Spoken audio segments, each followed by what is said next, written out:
د اسلام تاریخ دویمه برخه د رسول الله صلی الله علیه وسلم له ظهور څخه تر بعثته نیکمرغه ولادت. موږ تر مخه ولیکل چې د اسماعیل علیه السلام د اولادې یوه څانګه د مکې قریش دي.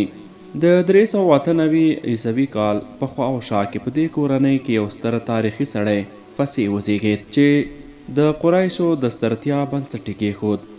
د ده په 5م نسل کې زموږ ستر پیغمبر محمد رسول الله صلی الله علیه وسلم وزیږید چې د نسب شجره یې په دې ډول ده: فصیح 3 زامن یې عبدالدار، عبدالمناف، عبدالعزیز. د عبدالمناف 4 زامن: عبدالشمس، نوفل، هاشم، مطلب. د هاشم څخه عبدالمطلب. د عبدالمطلب څخه حمزه، ابو طالب، عبدالله، عباس، ابو لهب. له عبدالله څخه محمد رسول الله صلی الله علیه وسلم. له ابو طالب څخه حضرت علی کرم الله وجهه. د رسول الله صلی الله علیه وسلم محترمه مور آمنه بیبي د قریشو د بني زهره د مشر او سردار لور وه. پلار یې حضرت عبدالله تجارت کوو.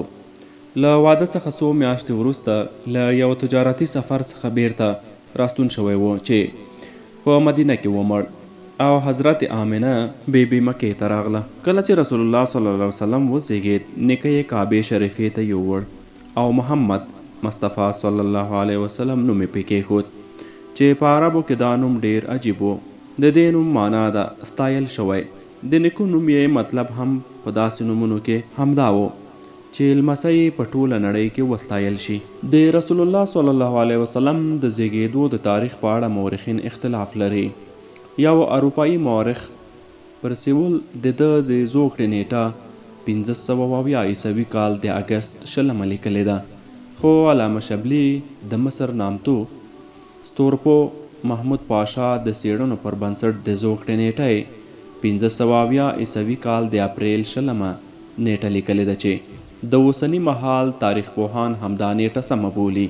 په دغه مهال په عربو کې دود و چې شتمنو کورنیو به خپل کوچنیان کلیوالو، دایانو یا روزونکو ته ورکول چې له ځانونو سره یې کلیو ته یوسي چې هلته په کلیو کې روغ رمټ وسي او عربي ځانګړتیاوې پکې پیدا نشي او خالص عربي ژبه هم زده کړي.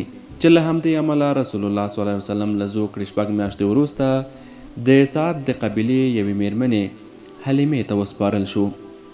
بني سعد په فصاحت کې یوه اوساره او مشهوره قبیله وه. د ډیرو روایتونو مطابق رسول الله صلی الله علیه وسلم په دې ویاړېده چې د ده ژبه د بني سعد ژبه ده. حلیمې سعدي 6 کاله د رسول الله صلی الله علیه وسلم پالنه وکړه چې بیا یې خپلې مور ته بیرته ورکړ. د حضرت عبدالله لمړینې وروسته حضرت آمنه بیبي هر کال د عبدالله زیارت ته مدینې ته تله چې په 6 کال رسول الله صلی الله علیه وسلم هم ورسره ولاړ. په بیرته راتلو کې ناروغه شوه او په ابوا نومي ځای کې مړه شوه. پلار یې د ده له زوکړې د مخه مړ و او بیا 6 کلن و چې مور یې هم مړه شوه. کوچنیتوب د رسول الله صلی الله علیه وسلم نیکه عبدالمطلب له ده سره ډیره مینه درلوده چې د مور لمړینې وروسته یې د ده پالنه په غاړه واخیسته او په ډیر ناز یې وپاله. 2 کاله وروسته یې نیکه هم مړ شو. د نیکه لمړینې وروسته یې پالنه سکتره ابو طالب په غاړه واخیسته. تره د پلار په څیر د ده پالنه وکړه، بلکې له خپل اولاد څخه یې هم د ده ډیره ښه پالنه وکړه او مینه یې ورکړه. رسول الله صلی الله علیه وسلم 12 کلن و چې ابو طالب شام ته د تجارت لپاره د سفر نیت وکړ. د تره د بیلتون له امله یې په سترګو کې اوښکې راغلې، نو ابو طالب دی هم له ځان سره بوت. وایي چې کله دا بهیر بصرې ته ورسید، د عیسویانو یو راهب بحیرا د رسول الله صلی الله علیه وسلم د نبی کېدو وړاندوینه وکړه. د شام سفر په موده کې رسول الله صلی الله علیه وسلم د عیسویانو او یهودیانو د عاداتو او رسومو ښه مطالعه وکړه او د هغه تاریخي سیمې او ګنډرې وکتلې. کله چې رسول الله صلی الله علیه وسلم 15 کلن شو، نو په یوه جګړه کې برخه واخیسته چې دغه جګړې ته حرب الفجار وایي، ځکه چې دا جګړه په ایام الحرام کې پیښه شوې ده چې پکې جګړه منع وه. د قریشو او بني قیس ترمنځ مقابله وه. اگر که قریش په حق وو، خو رسول الله صلی الله علیه وسلم وینې تویول نه خوښول او په دغه جګړه کې برخه وانه خیستله. د یوازې هغه غشي راټولول چې دښمنانو راویشتل او خپلو ترونو ته به یې ورکول. جګړه په پای کې په روغه پای ته ورسېده. له دې جګړې څه موده وروسته د قریشو ټولو قبیلو په خپل منځ کې تړون وکړ چې په هیواد کې هر راز روغه ټینګه شي او مکې ته له راتلونکو مسافرو، بېوزلو او مظلومانو سره مرسته وکړي چې دا راتلونکی هر څوک وي. رسول الله صلی الله علیه وسلم په دې تړون کې هم ګډون وکړ او پر خپل دغه ګډون دومره ناز او ویاړ کاوه چې د رسالت په مهال به یې هم ویل که د دغه تړون په بدل کې ما ته چا د سرو زرو د اوښانو ګله راکړې وی، ما به نه وی منلې، او که اوس هم ما ته څوک داسې بلنه راکړي زه به یې ونه منم. د دغه جګړې نوم حلف الفضول شو، ځکه چې یو ځل د بني جرهم دریو مشرانو همداسې پاڅون کړی و.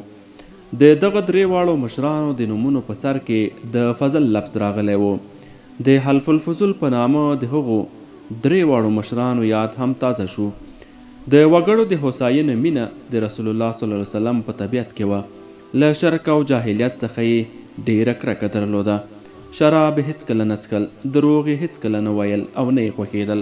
د ده رښتینولۍ او امینتوب له کوچنیتوب څخه شهرت درلود چې وګړو به ورسره خپل امانتونه ایښودل او دی به یې د امین په لقب یادوه. زلمیتوب او واده. رسول الله صلی الله علیه وسلم د خپل ژوند د ستونزو د حل لپاره تجارت کوو چې په دې لړ کې شام، بصرې او یمن ته څو سفرونه وکړل. په تجارتي معامله کې به همیشه پاک، سپېڅلی او په تړون ټینګ ولاړ سړی و. کله چې خدیجه د رسول الله صلی الله علیه وسلم له ښو خویونو او په تجارت کې د هغه له مهارت څخه خبره شوه، نو څرنګه چې دا هم لویه سوداګره او د ډېرو شتمنو ښځو له جملې څخه وه، له رسول الله صلی الله علیه وسلم څخه یې وغوښته چې د دې مال شام ته یوسي او ویې پلوري. هغه هم ورسره ومنله او له خپلې پاکې معاملې او دیانت یې کار واخیست چې ډېره ګټه یې وکړه. کله چې د سوداګرۍ له سفره راستون شو، نو د خدیجې یوه مرې میسره د ده ټول هغه نیک صفتونه ورته بیان کړل چې میسره په خپلو سترګو دا لیدلي وو. خدیجې د مخه هم د ده صفتونه او ستاینې اورېدلې وې، خو اوس د میسره په بیان د هغو ستایانو تصدیق وشو او د ده په وړتیا یې باور او یقین راغی. خدیجې د ژوند یو داسې ملګري ته اړتیا درلوده چې کارپوه او امین وي، نو خپله غوښتنه یې رسول الله صلی الله علیه وسلم ته ورواستوله او ترې ویې غوښتل چې په نکاح یې واخلي. رسول الله صلی الله علیه وسلم همدا خبره ومنله. د رسول الله صلی الله علیه وسلم تره او د خدیجې تره دواړو سره په ګډه دا د خیر کار سرته ورسوه او واده یې ترسره شو. د واده په مهال رسول الله صلی الله علیه وسلم 25 کلن او حضرت بیبي خدیجه رضی الله عنها 40 کلنه وه. له یوه زوی نه پرته د رسول الله صلی الله علیه وسلم ټول اولادونه له خدیجې رضی الله عنها څخه وو. له واده څخه وروسته رسول الله صلی الله علیه وسلم تجارت کوو او ډېر ښه ژوند یې درلود. رسول الله صلی الله علیه وسلم 15 کلنۍ په مهال د عربو ترمنځ یو اوږده موده جګړه د ده په تدبیر سره پای ته ورسېده. دا پیښه داسې وه چې د کعبې دیوالونه په سیلاب کې وران شوي وو، نو قریشو کعبه ونړوله او له سره یې بیا ودانه کړه. کله چې حجر الاسود د ایښودلو مهال شو، نو په قبایلو کې جګړه پیل شوه. هرې قبیلې غوښتل چې د دې ډبرې د ایښودلو ویاړ د دوی په برخه شي. په پای کې یې پرېکړه وکړه چې سبا ګهیز چې هر څوک کعبې ته لومړی راننوت د هغه قبیله او پرېکړه به یې منو. داسې وشوه چې په دغه ورځ ګهیز رسول الله صلی الله علیه وسلم تر ټولو د مخه کعبې ته ننوت او څادر یې وغوړاوه. حجر الاسود یې په څادر کې کېښود او حکم یې وکړ چې د هرې قبیلې مشر دې د څادر یوه څنډه ونیسي او ډبره دې جګه کړي. په دې پرېکړه ټول خوښ شول او جګړه په دې تدبیر پای ته ورسېده.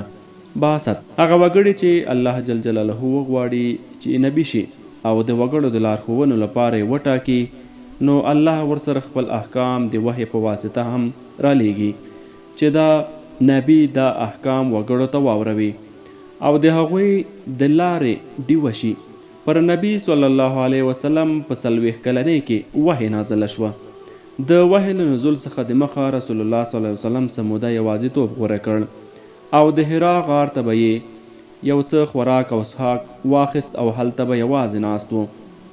د الله جل جلاله په اړه به یې فکر کاوه او مراقبه به ناست و او د الله په سترتیا او عظمت به یې چورت واهه.